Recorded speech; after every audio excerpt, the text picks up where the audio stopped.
আগের দুই বিপিএলে দেশি ক্রিকেটারদের মধ্যে অন্যতম সেরা পারফর্মার ছিলেন তাওহিদ হৃদয়। এই মৌসুমেও তেমন কিছুই প্রত্যাশা ছিল হৃদয়ের ব্যাট থেকে, তবে কোনোভাবেই হচ্ছিল না তা। উল্টো চ্যাম্পিয়ন্স ট্রফির আগে হৃদয়ের ব্যাটিং চিন্তার খোরাক হচ্ছিল সমর্থকদের কাছে। এই অবস্থায় হৃদয় তার সেরা ইনিংসটা খেললেন মহা গুরুত্বপূর্ণ ম্যাচে। এমন অবস্থায় ব্লক খাওয়া হৃদয়ই এবার লেটার মার্কস দিলেন অভিভাবক তামিমকে।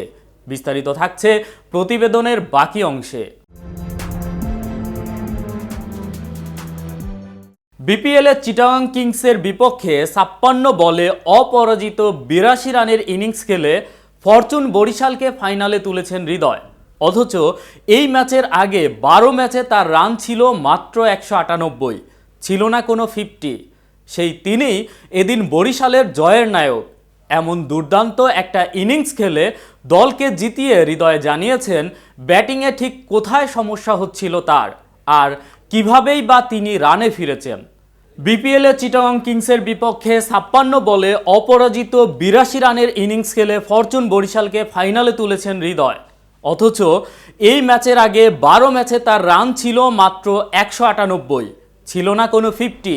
সেই তিনিই এদিন বরিশালের জয়ের নায়ক। এমন দুর্দান্ত একটা ইনিংস খেলে দলকে জিতিয়ে হৃদয় জানিয়েছেন ব্যাটিংয়ে ঠিক কোথায় সমস্যা ছিল তার, আর কিভাবেই বা তিনি রানে ফিরেছেন। সামাজিক যোগাযোগ মাধ্যমের পোস্টে হৃদয় পারফর্ম করতে না পারার পেছনের ব্লক খাওয়ার কথা জানিয়েছেন, আর সেই ব্লক সরানোর পেছনে অধিনায়ক তামিম ইকবালকে কৃতিত্ব দিয়েছেন। সেই সঙ্গে অভিভাবক তামিমের প্রশংসাও করেছেন। হৃদয় লিখেছেন, সেদিন রাইটার্স ব্লক নামের একটি টার্মের সঙ্গে পরিচিত হলাম। বিস্তারিত পড়াশোনা করে আমার মনে হচ্ছিল আমিও যেন কোথাও একটা ব্লক খেয়ে আছি। পরিশ্রম করছি নিয়মিত, ধৈর্য ধরছি, চেষ্টার কমতি নেই, কিন্তু রান হচ্ছিল না।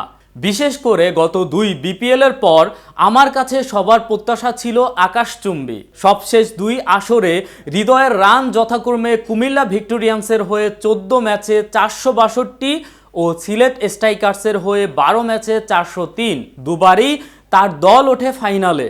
অথচ এবার সেই অর্থে পারফর্ম করতে পারছিলেন না হৃদয়। এই অবস্থায় তার উপর আস্থা রাখার জন্য তামিমের প্রতি কৃতজ্ঞতা জানিয়েছেন হৃদয়। অধিনায়ক তামিম ইকবাল ও অন্যদের ধন্যবাদ জানিয়ে হৃদয় লেখেন, রান না পাওয়ার অপেক্ষা আমার থেকেও আমি আমার ভক্ত অনুরাগীদের মধ্যে বেশি দেখেছি, তবে তার থেকে বেশি অনুপ্রেরণা দেখেছি আমার আশপাশের মানুষগুলোর চোখে। তামিম ইকবাল ভাই, আপনাকে বোঝাতে পারবো না আপনি অভিভাবক হিসেবে কতটুকু যথার্থ।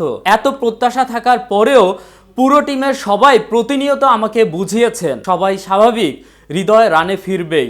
কৃতজ্ঞতা আমার কোচিং স্টাফ, সকল খেলোয়াড়দের প্রতি। ফিজিও বায়েজিদ ভাই, শাহিন ভাই, আপনারা দুজনই বিশেষ কিছু আমার জন্যে। সমর্থকদের নিয়ে হৃদয় লিখেছেন, ক্রিকেটকে যারা ভালোবাসে তারা আমাদেরও ভালোবাসে জানি। ভালো খেললে তালি দেয়, আবার খারাপ করলে তাদের ভেতরেও হতাশা কাজ করে। সত্যি বলতে ভক্তদের এই পজিটিভ নেগেটিভ ফিডব্যাক দুটোই হোক আমাদের শক্তি। ধন্যবাদ মহান রাব্বুল আলামিনকে, ধন্যবাদ ফরচুন বরিশালের সকল সদস্যকে, ধন্যবাদ আমাদের সকল সমর্থককে। এদিকে দোরগোড়ায় চ্যাম্পিয়ন্স ট্রফি, বাকি আর মাত্র 2 সপ্তাহ। বৈশ্বিক এই আসরে বাংলাদেশ দলকে প্রতিনিধিত্ব করবেন 15 স্বপ্ন সারথি, তাদের একজন নাসুম আহমেদ। সেরাদের মঞ্চে নামার আগে বাংলাদেশি ক্রিকেটারদের প্রস্তুতিটা সারতে হচ্ছে চলমান বিপিএলেই। নাসুমের ক্ষেত্রেও এর ব্যতিক্রম হওয়ার কথা নয়। তবে তিনি অবশ্য জানিয়েছেন চ্যাম্পিয়ন্স ট্রফি নিয়ে এখনও কোনো পরিকল্পনা করেননি তিনি। আপাতত মনোযোগটা বিপিএলেই রাখছেন তিনি। বিপিএলে সবশেষ এলিমিনেটর ম্যাচে রংপুর রাইডার্সকে হারানোর ম্যাচে খুলনা টাইগার্সের অন্যতম সেরা বোলার ছিলেন নাসুম। 3 উইকেট তুলে রংপুরের টপ অর্ডার গুড়িয়ে দিয়েছেন নাসুম, যা দলকে জেতাতে বড় ভূমিকা রেখেছে। এতক্ষণ সাথে ছিলাম আমি রবিল ইসলাম রবিন। কেটিভি ক্রিকেটের সাথে থাকার জন্য ধন্যবাদ।